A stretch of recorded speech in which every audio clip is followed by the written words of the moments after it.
Hoy leeremos la obra de Víctor Hugo, Los Miserables, página 194. Y se separaron, dirigiendo Montparnasse hacia la Grève y Gavroche hacia la Bastilla. El niño de 5 años, arrastrado por su hermano, que era arrastrado por Gavroche, volvió varias veces la cabeza para ver el Poichinela.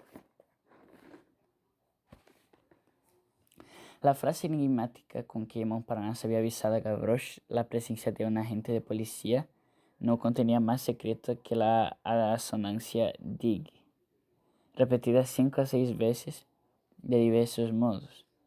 Esta sílaba dig no pronunciaba aisladamente, sino mezclada artísticamente con palabras de una frase quiere decir: tengamos cuidado porque no se puede hablar con libertad.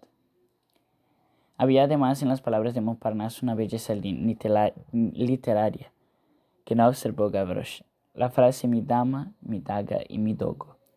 Locución del caló del temple, que significa mi mujer, mi puñal y mi perro. Muy usada entre los píteres y los colas rojas del siglo en que escribía Molière y pintaba Calot. Hace 20 años se veía uno en el ángulo sudeste de la plaza de la Bastilla, cerca del remanso del canal, formado en el antiguo foso de la cárcel Ciudadela, un extraño monumento que se ha borrado ya de la memoria de los parisienses y merecía haber dejado alguna huella, porque era una idea del miembro del Instituto General en Jefe del Ejército de Egipto. Decimos monumento aunque no era más que un boceto, pero aun siendo un boceto, era un pensamiento prodigioso, un esqueleto grandioso de una idea de Napoleón, esqueleto al cual 2 o 3 golpes de viento sucesivos habían empujado y llevado cada vez más lejos, que se había hecho ya histórico y había tomado un carácter definitivo que contrastaba con su aspecto provisional. Era un elefante de 40 pies de alto, construido de madera y mampostería. Tenía encima su torre que parecía una casa, pintada primitivamente de verde por un pintor de brocha gorda, y después negro por el cielo, la lluvia y el tiempo en aquel ángulo desierto y descubierto de la plaza, la ancha frente del coloso, su trompa, sus colmillos, su torre, su enorme grupa, sus 4 pies semejantes a otras tantas columnas dibujaban por la noche el cielo estrellado, un perfil sorprendente y terrible. No se sabía lo que significaba, era una especie de símbolo de la fuerza popular. Era una cosa negra, enigmática, inmensa. Era un fantasma poderoso, visible y de pie al lado del espectro invisible de la Bastilla. Muy pocos extranjeros visitaban aquel edificio. Ningún transeúnte le miraba. Estaba ya ruinoso. Cada estación, los pedazos de yeso que se caían de los costados le causaban largas repugnantes. Los ediles, como se decían en el patois elegante, les había olvidado en 1814. Y allí estaba en su rincón, triste, enfermo, ruinoso, rodeado de una empalizada, podrida y manchada a cada instante por cocheros y borrachos. Muchas grietas le serpenteaban el vientre, de la cola le salía un madero y entre sus piernas crecían altas hierbas. Y como el nivel de la plaza se elevaba, levantaba insensiblemente el piso de las grandes ciudades. Estaba en un hoyo y le parecía que la tierra se hundía bajo su peso. Era inmundo, olvidado, repugnante y soberbio, feo a los ojos del ciudadano, melancólico a los ojos del pensador. Tenía algo de la basura que se barre y algo de la majestad que se va a decapitar. Como ya hemos dicho, por la noche cambiaba de aspecto. La noche es el verdadero medio de todo lo que es sombra. Cuando caía el crepúsculo, el viejo elefante se transfiguraba. Tomaba una figura tranquila y temible, en la formidable serenidad de las tinieblas. Como pertenecía a lo pasado, le convenía en la noche. La oscuridad senta bien a su grandeza. Ese monumento rudo, pesado, áspero, austero, casi deforme, pero seguramente majestuoso para dejar reinar en paz la chimenea gigantesca, adornada con su cañón que ha reemplazado a la sombría fortaleza de 9 torres, así como la clase media reemplazada al feudalismo. Es una cosa muy sencilla que una chimenea sea el símbolo de una época, cuyo poder está contenido en una marmita. Esta época pasará, va pasando ya. Se principia a comprender que si puede haber fuerza en una caldera, no puede haber más poder en un cerebro. En otros términos, que lo que mueve y arrastra el mundo no son las locomotoras, son las ideas. Unir las locomotoras a las ideas está bien, pero no toméis el caballo por el jinete. En fin, el caso es, volviendo a la plaza de la Bastilla, que el arquitecto del elefante había hecho con yeso una cosa grande, y el arquitecto del cañón de la chimenea ha conseguido hacer un bronce, una cosa pequeña.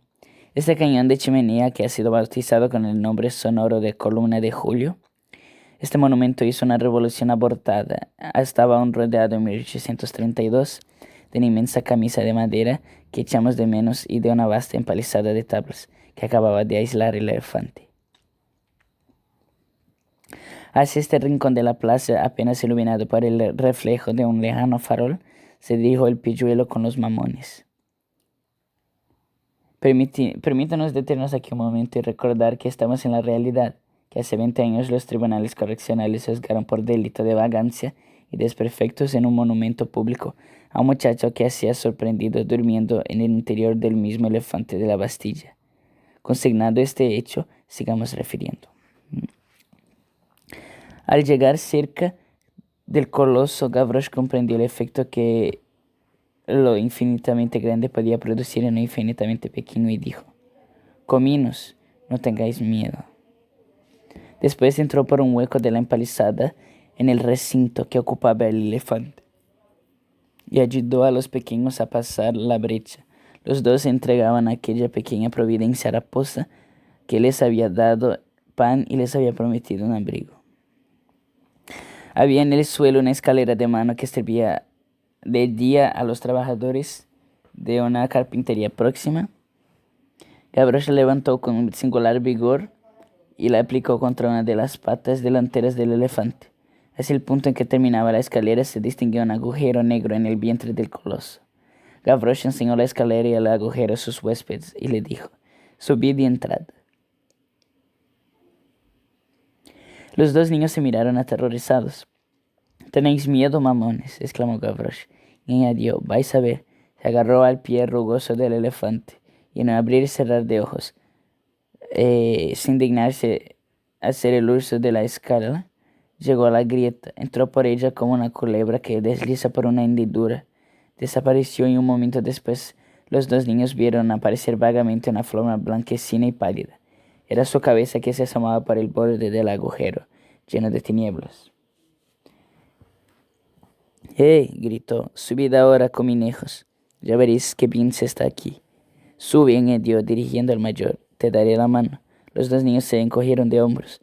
El pilluelo le inspiraba miedo y confianza al mismo tiempo. Y además llovía muy fuerte. El mayor se arriesgó y el menor, viendo subir a su hermano, que se quedaba solo entre las patas de aquel grande, enorme animal, estuvo a punto de llorar, pero no se atrevió. El mayor subía temblando por los peldaños de la escalera. Gavroche, mientras tanto, le animaba con exclamaciones de un maestro de armas a sus discípulos, o de un carretero a las mulas. «No tengáis miedo. Eso es. Adelante. Pon ahí el pie, aquí la mano. Valiente».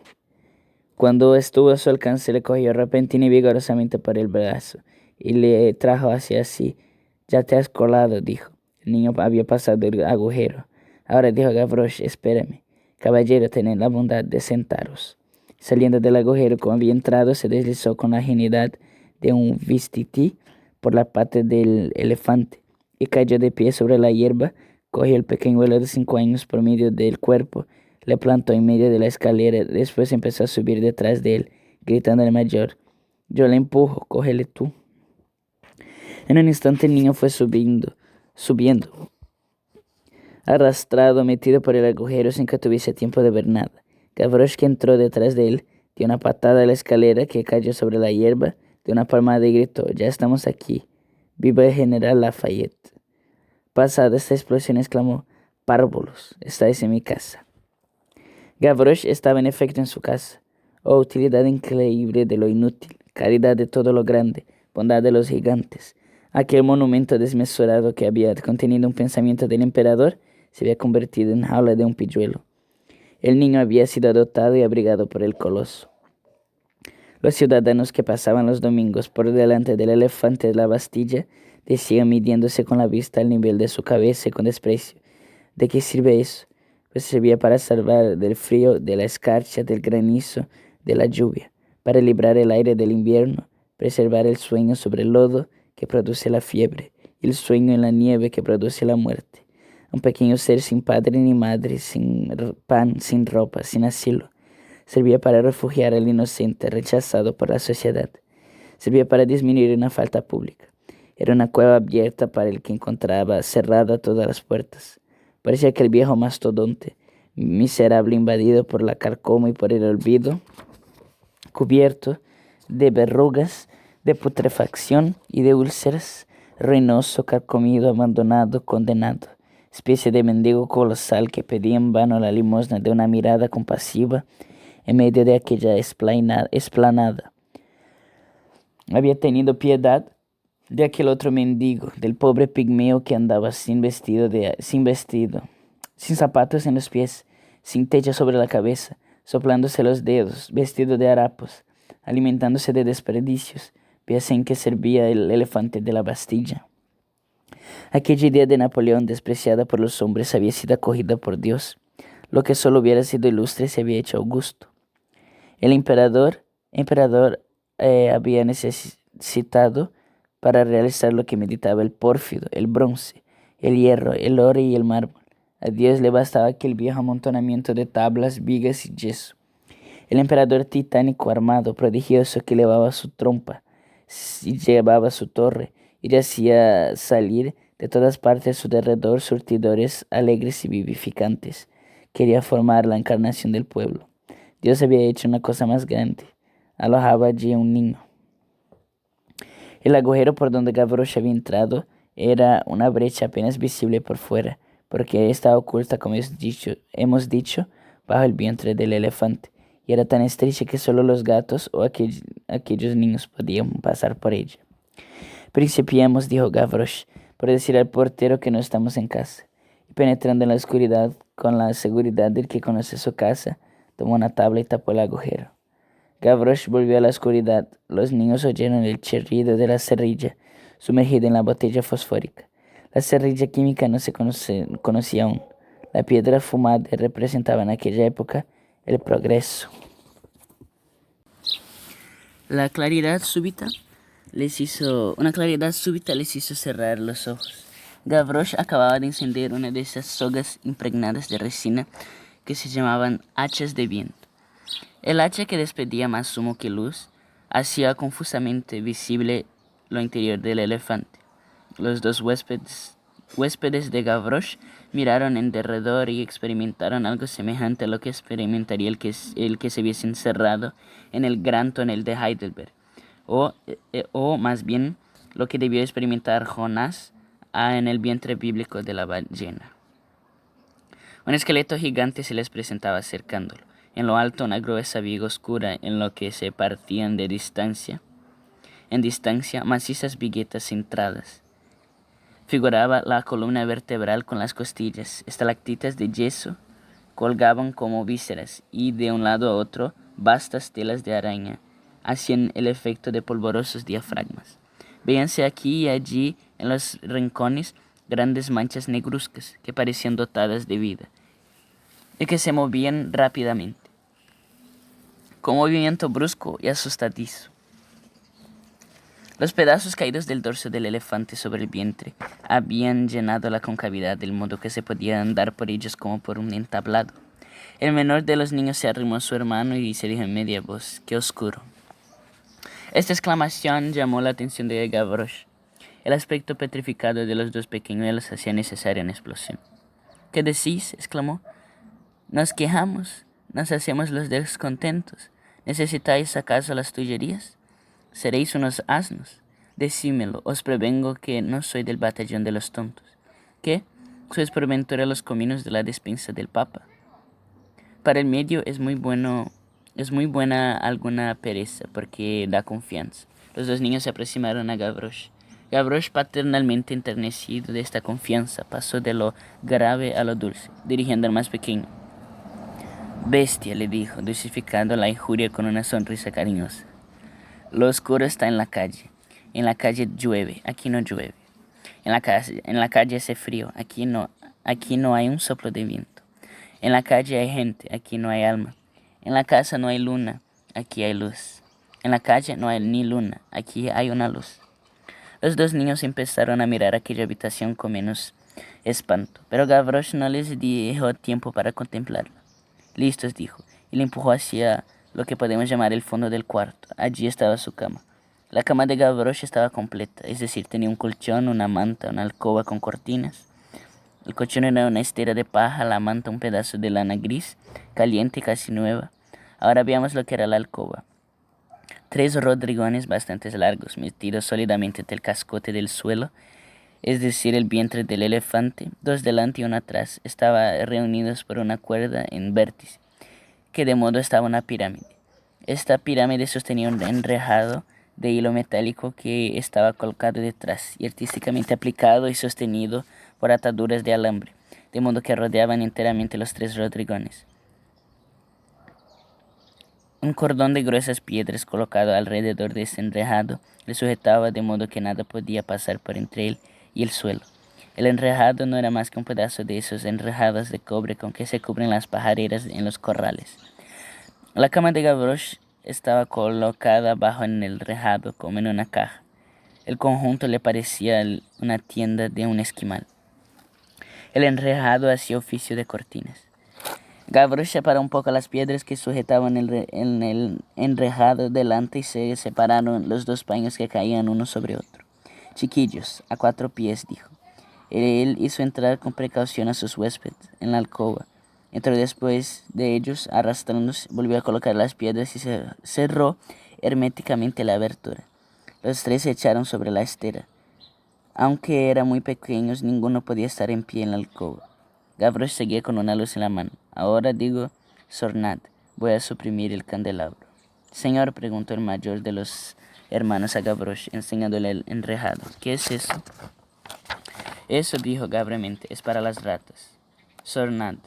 Pero se creyó obligado a añadir algunas palabras para instruir a aquellos niños y continuó. Estas son cosas del jardín botánico. Eso sirve para los animales feroces. Allí hay un almacén lleno. No hay más que subir una pared, saltar por una ventana y pasar por una puerta, y se tiene todo lo que se quiere. Y mientras hablaba, arropaba con una punta de la manta al más pequeño, que murmuraba: «Oh, qué bueno es esto, qué caliente». Gavroche dirigió una mirada de satisfacción a la manta. «También está el jardín botánico», dijo. Se le ha cogido a los monos. Y enseñando al mayor la estera en que estaba acostado, estera muy espesa y admirablemente trabajada, añadió: «Esto era de la jirafa». Después de una pausa, prosiguió: «Los animales tenían todo esto y yo se lo he cogido. Por eso no se han enfadado. Les he dicho, es para el elefante». Es un momento silencioso y volvió a decir: «Se salta la tapia y se burla uno del gobierno. Esto es».